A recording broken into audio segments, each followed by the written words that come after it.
What's up, guys? Welcome to your 28th C++ tutorial.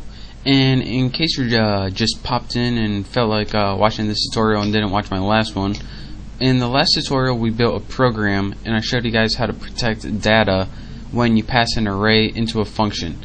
So we entered a dollar amount for each item using a function like 32, 2, 3, 4, 5, and then we just made another function to spit it all out. And in this tutorial, what I'm going to show you how to do is, instead of protecting that data so it doesn't change, what if you want to build a function so that it does change? Well, let's do that right now. So we got a function called intPopulate, which created an array, and void spit, which spit out the array, or pretty much displayed it. Let's go ahead and build another function right now. And what this is going to do is change the value of the array.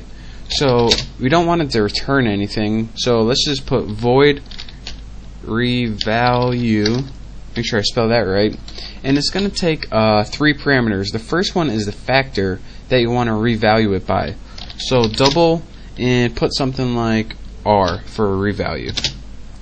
And now after this, go ahead and insert your array. So double Bucky as a second parameter, so the second parameter is going to take an array, and then put int n for just the limit of your array, or how many it has, so our loop knows how many times to go. So now we just need to build a basic for loop. So just write for int I equals 0, just like last time. I is less than n, and that's going to be how big our array is that we passed in. And then our last parameter is I plus plus, just so we can iterate through the loop. Now you can put your curly braces or not. I always like to have mine just cause I do. And now what we want to do is take that array, Bucky, not Ucky, Bucky I, and every time it gets an element in an array, it's going to take that value in, oh man, here we go, times equal to R.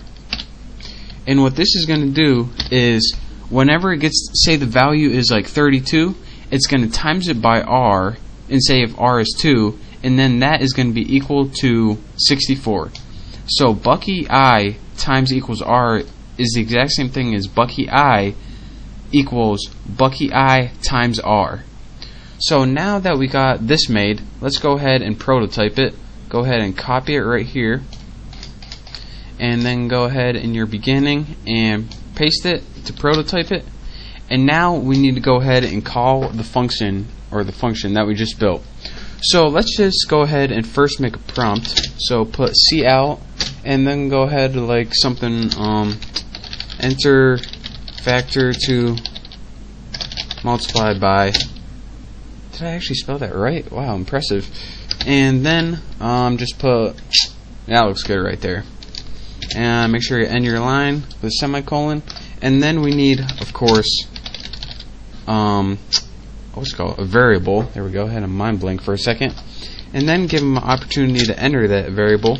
So whatever number they enter is going to be stored in the variable factor. So now we need to pass that in their function that we just built.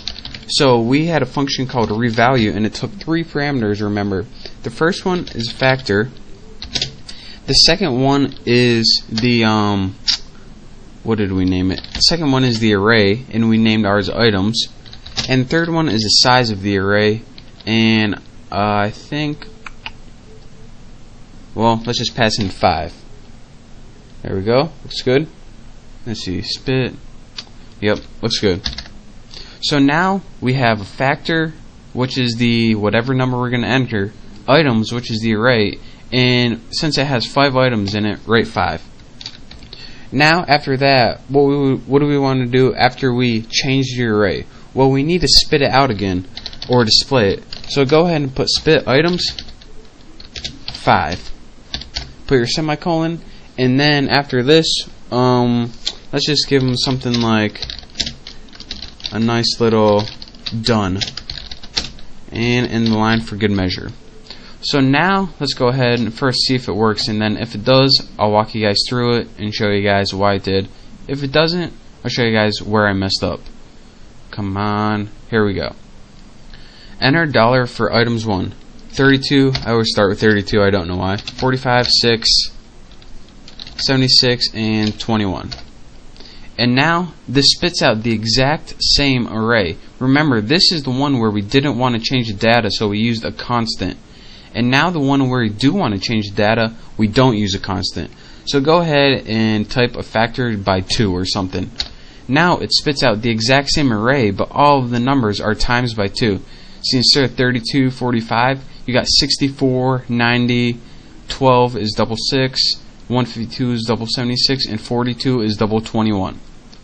So the point of these tutorials to show you is this.